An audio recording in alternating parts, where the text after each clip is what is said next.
ஒரு மனிதர் பெருமானார் ஸல்லல்லாஹு அலைஹி வஸல்லம் சபையில இடது கைகளால் சாப்பிட்டுக்கிட்டு இருக்கிறார். என்ன செய்யறாரு? இடது கையில சாப்பிடுறாரு. இப்போ நபி ஸல்லல்லாஹு அலைஹி வஸல்லம் அவர்கள் உடனே அவரை பார்த்துட்டு உடனே என்ன சொல்றாங்கன்னு சொன்னா, இடது கையில சாப்பிடாதீங்க, வலது கையில எடுத்து சாப்பிடுங்கன்னு சொல்லி சொல்றாங்க.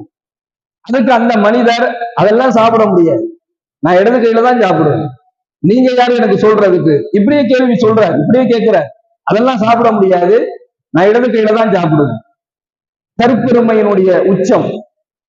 நாயகம் ஸல்லல்லாஹு அலைஹி வஸல்லம் அன்னவர்கள் உடனே அவருக்கு என்ன பதில் சொல்றாங்கன்னா, ஓ, வலது கையினால உன்னால சாப்பிட முடியாது, நான் இடது கையில தான் சாப்பிடுவேன். அப்படியா? நீர் முடியாமலே போய் விடுவீர் அப்படி சொல்லிட்டு போயிடுறாங்க. கண்ணியமிக்க சகோதரர்களே, அந்த ஹதீஸ்ல எழுதுறாங்க, அந்த உணவை அவர் இடது கையில எடுத்து வாய் பக்கத்துக்கு அவரால் கொண்டு செல்ல முடியும்.